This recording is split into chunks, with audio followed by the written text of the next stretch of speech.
I want you to picture a desk for a second. It's not, a tidy, Instagram-ready workspace. Mm. It's a mess. There's a coffee ring on the wood that's probably been there for a week, and scattered across it is, well, just absolute chaos. Yeah. We're talking loose leaf paper, the backs of hotel receipts, napkins with phone numbers scrawled on them, and these thick, white-bound journals. It looks less like an office and more like the aftermath of a fever dream. Or maybe a crime scene. A crime scene is actually a really good description. But the crime here isn't physical. No. It's emotional. It's psychological. Right. Welcome back to the deep dive. Usually we are here tearing apart a new management theory or, a tech white paper or a biography of a president. But today we are doing something radically different. Very different. We aren't analyzing a polished book. We are analyzing a life. We have access to the raw, unfiltered, handwritten journals of a man we're going to call Rocky. And I have to say, going through these documents over the last week, Yeah. it was heavy. It was exhausting. It really was. I found myself having to take breaks. Because usually when we read about trauma or addiction or heartbreak, it's in a memoir. It's been edited. Right. There's a ghostwriter who smoothed out all the edges. It has a narrative arc, a beginning, a middle, a resolution. Exactly. Memoirs are written after the survival, these journals. This is the raw data. This is what it looks like while you're bleeding, not after you stitched it up. Yeah. This is the fog of war of the human soul. We're covering entries that span roughly 3 years, from about 2022 through a projected 2025. And we should warn you right now, we're going to see some dark stuff. Mm-hmm. We're going to talk about cocaine binges. We're going to talk about toxic, obsessive relationships. We're going to talk about deep, deep self-hatred. But, and this is why we're doing this deep dive, we're also going to see the mechanics of the human connection in a way you rarely get to see. Rocky is, in many ways, an archetype. Yes. If you saw him on the street, you'd see the successful business guy. Right. We know from the margins of these pages that he drives a BMW, he owns a condo, he talks about inventory and stock. Right. There are pages in here that are just like lists of hair extensions and wig heads. Which we are aggressively pushing aside today. Completely. Because Rocky is trying to use those business metrics to solve a spiritual problem. He thinks if the inventory number goes up or the bank account number hits a certain target, the self-worth number will automatically rise with it. Oh. And what these journals show with heartbreaking clarity is that those two spreadsheets are not connected. They aren't even on the same server. So if we strip away the BMW and the condo and the facade, who is Rocky? To answer that, you have to go to the very beginning, or at least where Rocky believes the beginning is. There is a specific entry written on a small lined notepad where he traces his entire life's trajectory back to a single number. Age 11. Age 11. He writes, India at 11. Just that phrase. And immediately under that he writes, I got told I'm bad and alone and unworthy, so I had to run. So I had to run. Okay, I want to pause on that. Because he's 11 years old. He didn't literally run away, did he? The context implies he was sent there. Physically, he was sent. He was moved across the world. But psychologically, he started running that day. And he hasn't stopped for 20 years. But help me understand the logic here. He says, I got told I'm bad. If you're a kid and your parents send you away to a boarding school or, a facility in a different country, wouldn't you just be angry? Why is his internal monologue, I am bad? Why isn't it, my parents are jerks? That is the million-dollar question in developmental psychology. Yeah. It comes down to safety. Safety, how so? Think about it from a biological perspective. You are a mammal. You are small. You are entirely dependent on your caregivers for food, shelter, and protection. Right. If you admit to yourself, my caregivers are erratic, unloving, or dangerous, that is a terrifying reality. You can't fix that. You are helpless against that. So the world is just unsafe. There's nothing you can do. Exactly. It's chaos. Oh. But if you flip the script, if you tell yourself, my parents are good, but I am bad, I am the problem. Oh. Then I have control. Precisely. If I am the problem, then I can be the solution. It gives the child a sense of agency.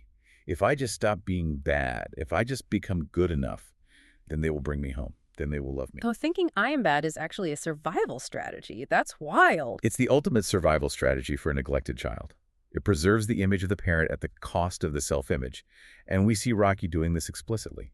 In that same note, he writes, maybe if I am good, then I have to do more good. The moving goalposts. It's not just moving, it's disappearing. He's set up a game he literally cannot win. Because the badness isn't real, it was an invention to explain the trauma. So no amount of goodness, no amount of money, no amount of nice cars will ever cancel it out. And you can see that playing out in his self-image decades later. I was looking at one of the other pages. It's a list titled Things I Think Are Wrong with Me. This list it's just brutal to read. It is. I mean, we all have an inner critic, right? We all have days where we look in the mirror and think, "Ugh," but this isn't just a critic. This is a prosecutor. A prosecutor seeking the death penalty. Yeah. He lists things like, I am not a good son, bro. I can't trust myself. But then it gets darker. He writes, I'm a felon and no one wants a felon around. And then, I am ugly and too dark big to be loved forever. And the kicker, the one at the end. I deserve to be punished every day. That right there, I deserve to be punished. That is the engine that drives everything else we're going to talk about. Explain that, because on the surface, he's trying to succeed. He's trying to build a business. Why does he think he deserves punishment? Because of the India at 11 narrative. Yeah. If you fundamentally believe you are a bad boy, a felon, a disappointment, then success feels dangerous. Dangerous. It feels like cognitive dissonance. It feels like you're getting away with something. If you are a bad person, but you're having a good life, your nervous system starts to panic. It thinks, this isn't right. The other shoe is going to drop. So you drop it yourself. Exactly. You sabotage, you blow it up. Because living in the chaos of punishment feels safer, or at least more familiar, than living in the anxiety of success. That makes so much sense, but it's so twisted. And you see this dynamic with his parents all over the journals. Mom and dad are on almost every single page. They are the main characters of his internal world, for sure. He has these lists of debts. He owes his dad like $36,000 here, another amount there. But it feels like he's not just trying to pay back a loan. No. He's trying to buy his way back into the tribe. He writes about wanting to save them. He wants to be the hero. But simultaneously, he feels rejected by them. He's stuck. He's stuck in that 11-year-old mindset of trying to buy their approval, quite literally with cash, while simultaneously feeling like the black sheep who can never do right. It's like he's trying to pay off an emotional debt with financial currency, and the exchange rate is zero. That is a perfect analogy. And because that exchange fails with his parents, he tries to take it into his romantic relationships. And this brings us to one of the most poignant metaphors in the entire stack, the hole in the love cup. Yeah, let's talk about the love cup. He actually draws it. He does. It's a bucket with holes in the bottom, and he lists the things he tries to pour into it to feel okay. Fame, acting, modeling. He writes, I want to be a famous actor-speaker model and listen to this reason, so people will love me and want me around. It's pure external validation. He's not talking about the craft of acting. He's not talking about the joy of storytelling. He's talking about applause. Wow. He believes that if he can just get enough people to clap, it will plug the holes in the bottom of the cup. But the holes are internal. They're on the inside. Right. He lists why the cup is leaking. He writes that he hides his playful, silly side and his sad side. Why? Because my dad has told me that. He hides his needy side because others have ridiculed me for it. So he's presenting a cardboard cutout of himself to the world. A mask. And the tragedy is, even if people love the cutout, he knows it's just a cutout, so the love never reaches him. It just hits the mask and slides off. And the person he is trying desperately to get to love the mask is Trina. Trina, the ghost in the machine. I have to be honest, reading these journals, I started to get frustrated with Rocky because Trina is everywhere. Even when she's not there, she's there. Even when he's dating other people, he's writing about Trina. That's because Trina isn't a person to him anymore. She's a symbol. A symbol of what? Of the one thing he can't have. Remember the India at 11 wound. I'm unworthy.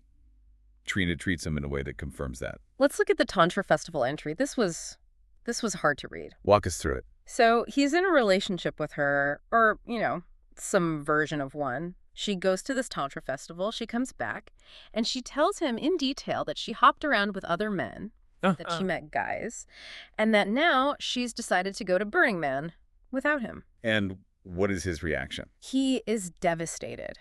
He writes, I feel used for money, energy, love. He says, I feel such deep grief, it hurts everywhere. But does he leave? Does he say, okay, I'm done? No. He stays. He obsesses. He writes pages and pages analyzing it. Why did she do this? What does it mean? This is what we call intermittent reinforcement. It is the most addictive pattern in psychology. It's how slot machines work. Slot machines. If you pulled the lever on a slot machine and you lost every single time, 100% of the time, you'd walk away after 5 minutes. Right. It's boring. There's no point. And if you pulled the lever and you won every single time, you'd eventually get bored too. There's no thrill. But if you lose, lose, lose, lose, win, Mm-hmm. your brain explodes with dopamine. Ah, I You see. think, I can figure this out. I can win again. So Trina is a human thought machine. Exactly. She gives him crumbs. She gives him pain, pain, pain, and then a tiny moment of affection. And that tiny moment keeps him hooked. He writes in one entry, "Familiar hell." And he quotes someone, maybe a therapist, saying, "You are choosing the pain because it's familiar." That quote stopped me cold. You're choosing the pain because it's familiar. If a home for Rocky was abandonment and criticism, then a partner who abandons and criticizes him feels like home. It feels like true love to his nervous system. Wow. If he met someone who was kind, consistent, and boring, he wouldn't know what to do. It would feel alien. Well, he actually does meet someone else. Later in the journals, in late 2023, Haley. And what does he call Haley? Cold, he describes her as. Cold. Of course she is. Why do you say of course? Because his radar is tuned for it. He scans the room, ignores the warm, available women, and locks on to the one person who is emotionally unavailable. Because that is the puzzle he is trying to solve. He thinks. He thinks, if I can get the cold girl to love me, then I've finally fixed Indy at 11. He's trying to rewrite his childhood through his girlfriend. Exactly. But look at how he tries to fix it with Haley. This blew my mind. The 90-day ultimatum. Oh my God, yes. He writes, 90 days to see if she wants to lean into the effort. He is attempting to audit his girlfriend. He's putting her on a KPI schedule. It reads like a performance improvement plan at a corporation. You have 1 quarter to improve your affection metrics. It's insane. It's tragic. He's bringing a spreadsheet to a knife fight. Yeah. He thinks that if he sets a deadline and a metric, he can control the outcome. Yeah. But you can't negotiate desire. No. You can't contractually obligate someone to be warm. But he has to try. Because if he can't control it, he has to feel it. And feeling it is what he is terrified of. Which brings us to the next part, the art of running. Running, that's the word he uses. Back in that first entry, so I had to run. And in another entry, he lists his preferred means of running. Read the list. It's something. Party, sex, drinks, drugs, travel, hostels. He's honest, at least. He knows exactly what he's doing. He's not in denial about the mechanism. He knows he is numbing. There is one entry in this stack that I think is maybe the most profound piece of writing in the entire collection. It's titled Letter to Marijuana and Unhealthy Attachment. This is a fascinating psychological document. If you're listening, I want you to really pay attention to how he talks to this substance. He didn't talk about it like a chemical. He talks to it like a person. He writes, "We've all known each other for forever." And then he asks, "Did UA, unhealthy attachment, come first, or MJ, marijuana? I don't know, but we all go hand in hand." He's personifying the addiction. He's turning it into a companion. Why? Because he's lonely. Because he's lonely. Exactly. He connects it back to childhood again. This part really got me. He writes, "As a kid being grabbed out of bed and placed in facilities across the world, holding on to some form of comfort or love became more important than caring for self or future." There it is. The kid grabbed out of bed. Can you imagine that? You're asleep. You're safe. And suddenly, hands grab you. You're moved. The world tilts on its axis. This horror movie scene. It is. And when you are that terrified, you grab whatever is within reach. Maybe it's a blanket. Maybe it's a thumb. For adult Rocky, it became weed. He says, when we first met, it was magic. It worked. It did. And we have to acknowledge that. Addiction starts as a solution. It solved the problem of, I feel terrified. It worked until it didn't. He writes, "However, it only intensified the pain and trauma or served as a temporary break from the reality of the depth of unease, fear, and pain within us." I think he means unease, maybe. Unease fear. I like that, actually. It sounds like heaving, like the fear is breathing. Yeah. But the insight is clear. He realizes cognitively that the drug is turned on him. Yeah. He writes, "You'll never truly be happy nor free as long as you look outside to heal matters of the internal." That is a moment of absolute clarity. He sees the trap. He sees the trap, but seeing a trap and getting your leg out of it are two very, very different things. Because elsewhere in the journals, we see the reality. It's not just a philosophical letter. It's perks. It's cocaine for 3 days straight. Drinking heavy once every 10 days. And the toll this is taking, it's not just emotional anymore, it's physical. We found a health ledger he kept. The body keeps the score. Always. He lists nose, jaw, teeth, knee, ACL torn, shoulder in pain, high blood pressure, teeth in trouble. Teeth in trouble. That is such a visceral detail. Teeth are your bones. They are your structure.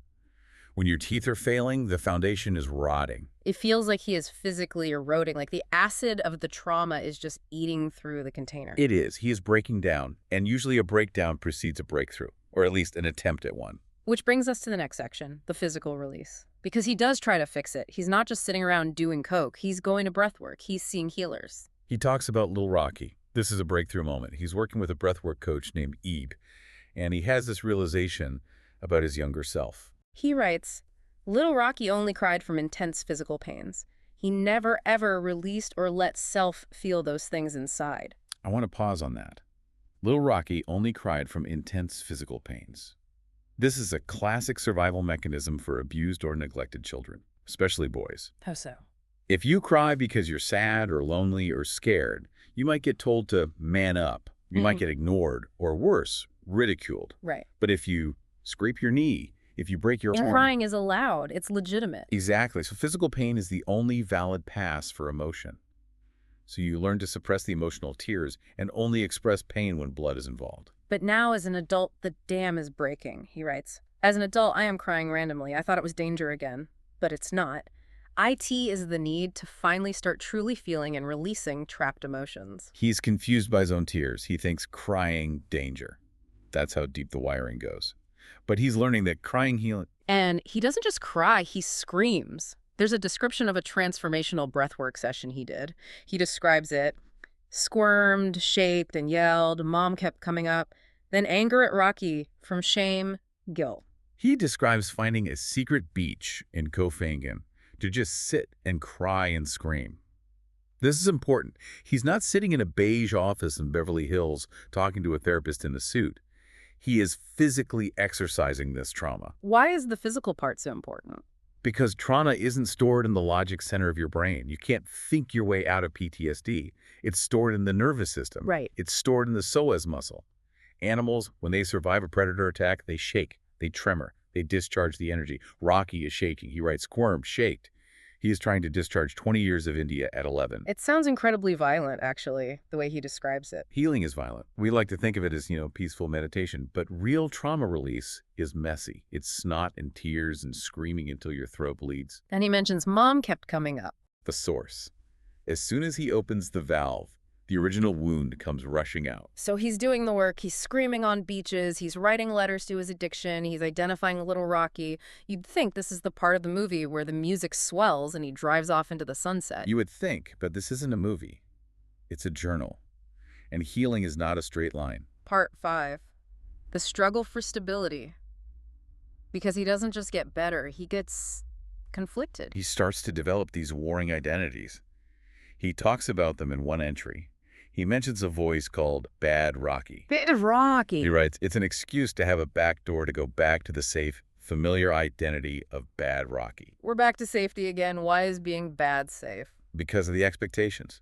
If you are Bad Rocky and you get drunk and embarrass yourself, well, that's just what Bad Rocky does. It's on brand. You're just living up to the role. Exactly. You don't have to feel disappointed in yourself because you already expected failure. But if you try to be good Rocky... If you try to be good Rocky and you fail, that hurts. That confirms the unworthiness. That proves the parents were right. So Bad Rocky is a protective coat. It's a spiky, ugly coat, but it protects him from the pain of trying and failing. And we see this struggle between the two Rockies when he tries to leave his safe spaces. There's an entry about leaving a retreat called Wonderland. Wonderland. You can't make this stuff up. He's leaving Wonderland and he is terrified. He writes, I am scared to leave the comfort and protection of this place, scared to go out alone again into the world. This is the integration problem. It is very easy to feel healed when you are on a tropical island, eating vegan food, surrounded by people who are hugging you. You are in a bubble. But then you have to go back to LA. You have to go back to the traffic, the smog, the business emails, and the phone. He writes, scared to look at my phone again, scared to see a message or no message from Trina. Notice that phrasing, message or no message. Yeah, both options are terrifying. If she texts him, he's pulled back into the chaos. If she doesn't text him, he's abandoned again. He is checkmated. There's no winning move on that phone. So how does he cope? He tries to ground himself. He writes a list, 50 things to tell my body it's in LA. I love this concept.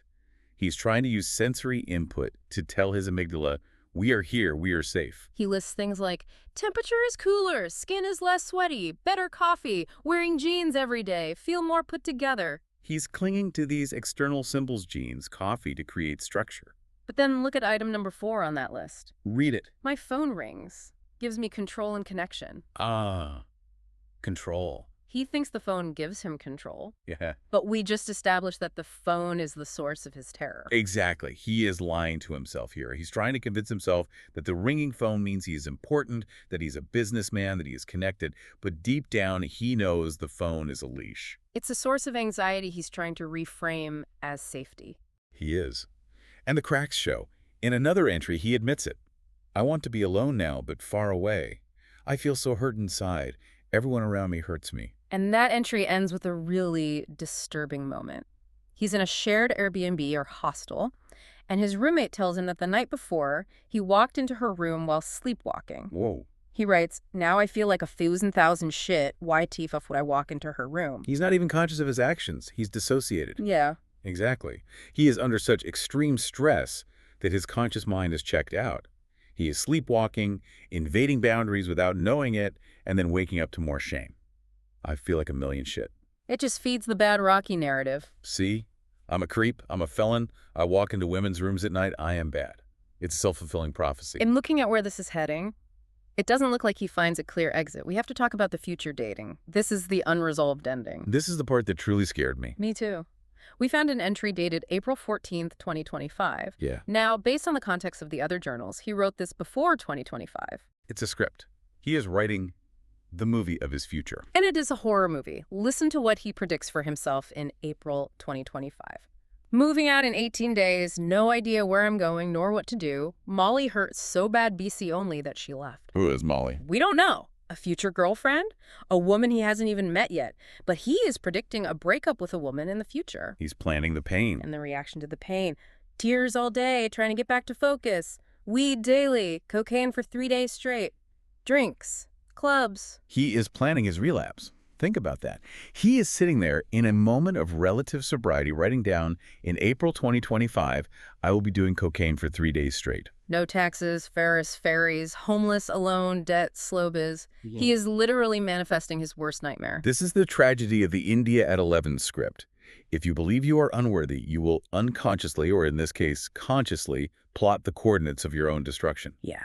He isn't hoping for the best. He is scheduling the worst. He finds comfort in knowing exactly how he's going to fail. It makes the title of the journal, Focus on What Matters, feel so painful. It's the ultimate irony, that gold foil cover. Focus on what matters. It sounds so positive, so motivational. And then you open it and it's a list of debts. It's a list of women who rejected him. It's a letter to marijuana. In one of the pages, he actually asks the question explicitly. Yeah. What really matters to me? Where do I let my attention go to things that don't align with what matters? And does he answer it? He asks, how do I love myself more when it feels like no one loves me? But he doesn't seem to find the answer. The page ends with him recounting a dream about a deer that bites his hand. Wow. Even the nature in his dreams betrays him. A gentle animal turns on him. Focus on what matters isn't a statement for Rocky. It's a plea. Yeah. He wants to focus on what matters, but his trauma forces him to focus on survival, on pain, on the hole in the cup. There's a late entry. It looks like notes from a network marketing seminar or something. But at the top he writes, plug back in. And then, not everything fits in that box. Plug back in. He's trying to rejoin the world. He's trying to get back to business. But not everything fits in that box. I think that's the realization. Yeah. You can't fit a healing soul into a P&L spreadsheet. You can't fit the India at 11 trauma into a 90-day dating ultimatum. So where does that leave us? Where does that leave Rocky? It leaves him in the middle. And that's the honest truth about healing. It's non-linear. We want stories to have a clean ending. We want to say, and then Rocky burned the journals and lived happily ever after. But the journals just stop. Or, our selection of them ends. Right. And in the pages we have, he has moments of profound wisdom. He writes, humor is emotional chaos remembered in tranquility. That's brilliant. That's a poet's soul. It is. But on the next page, he's high on Percocet and hating himself. Both versions of him are real. The wise philosopher and the scared, addicted child. They're sharing the same body. It really makes you think about the people we see every day. You see a guy in a BMW, maybe he owns a business, he's traveling to Thailand, he's posting photos of Wonderland. You think, he's got it figured out. And meanwhile, he's writing letters to his weed and screaming on a beach because he feels like a felon. Rocky's journals are a testament that external assets, the condo, the car, the inventory, they do not patch the hole in the love cup. Yeah. Not even a little bit. That brings us to our final thought, the takeaway for all of us listening. I keep going back to that quote he wrote down. You are choosing the pain because it's familiar. It's the anchor of the whole story. It is. And my challenge to you, listening, is to turn that mirror on yourself. Rocky's story is extreme. Cocaine, Thailand, childhood abandonment. But the mechanism is universal. We all do this. What is the familiar pain in your life? Exactly. What relationship, what habit, what negative self-talks are you holding on to simply because you know how to navigate it? We often prefer a hell we know to a heaven we haven't experienced yet. Because the unknown is scary. Happiness requires a loss of control. It requires trust. And as we saw with Rocky, trust is the hardest thing to build when your foundation was broken at age 11. It is. But the fact that he is writing, the fact that he is breathing and screaming and trying, that counts for something. He hasn't given up. He's just still in the woods. Rocky, if you're out there, we're rooting for you. And for everyone listening, thanks for taking this heavy, chaotic, but I think beautiful journey through the journals with us. It wasn't easy, but it felt important. I was. We'll see you on the next deep dive. Take care of yourself. And be kind to the kid in the mirror. Bye for now.